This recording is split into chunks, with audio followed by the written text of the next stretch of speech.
Hi, today I'm here with Naval History and Heritage Command historian Frank Blazich, who has studied civil defense and atomic testing. I have a few questions about Operation Crossroads. How could you give us some of the genesis or rationale for the test?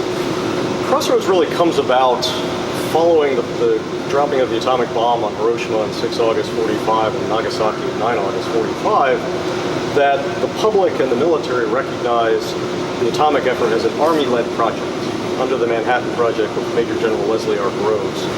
The dropping of the weapon by the U.S. Army Air Forces, most famously the Enola Gay, captained by Colonel Paul Tibbets. And the Navy found itself in a position where it did not want a repeat of 1921 when General Billy Mitchell conducted well-publicized tests off the East Coast using air power to essentially destroy, quote, unsinkable warships. And it was a huge embarrassment for the Navy, and they did not want a repeat of this event.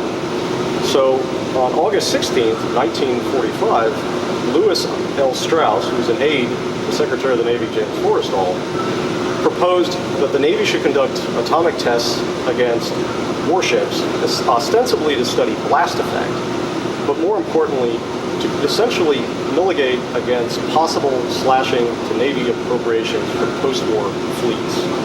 The Navy did not want to find itself in a position where the Army's atomic monopoly left it at a distinct disadvantage. Particularly so in regards to the idea of the Navy as the forward presence of the United States, as the principal arm of the United States in its forward defense. And in this case, strategic bombing, or strategic bombers armed with nuclear weapons, threatened to overturn that long-standing situation. So it's interesting you're talking about how the Navy wanted to assert itself, and the services in general wanted to assert themselves in the post-war environment. Why was it, therefore, that the Army and the Navy formed this task force versus the Manhattan Project, who had invented and discovered this incredible technology? A very good question. Now, the Manhattan Project did have naval personnel involved, particularly Captain William S. Parsons, who in Project Y, which was based at Los Alamos, Dr. Robert Oppenheimer, Parsons was essential for the actual weaponization of both the Little Boy and the Fat Man bombs, and in fact rode aboard the Enola Gay on 6 August and armed the Little Boy bomb in flight. In addition to that, there was a Navy commander, Frederick Ashworth, who was aboard Boxcar, which was the B-29 on the Nagasaki raid, who armed the Fat Man bomb in flight. So the Navy played key roles in the Manhattan Project, but not largely publicly known roles. So with that being said, the Fleet Admiral Ernest J. King, in late October of 1945, having been aware of Strauss's recommendation to Secretary Forrestal, proposed to the Joint Chiefs of Staff that we have a test, that there be a joint test of atomic weapons involving the Army and the elements of the Manhattan Project and the Army Air Forces, but predominantly led by the Navy, to test the effect of these weapons against warships.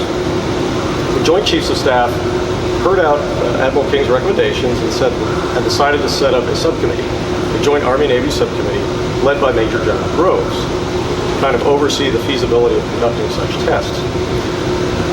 Now, with the subcommittee, a few weeks into its work, Fleet Admiral King created what was known as, if I get this right, the Office of Special Weapons within OPNAV, led by the Deputy Chief of Naval Operations for Special Weapons, and he appointed Vice Admiral William H.P. Blandy as head of this. Now, underneath Blandy was now Commodore Parsons, as well as other personnel involved in the Manhattan Project from the Navy's perspective. And this kind of became a brain trust for Blandy to make the arguments in the subcommittee that the Navy should lead this task force. And ultimately, Parsons proposed that Blandy command it.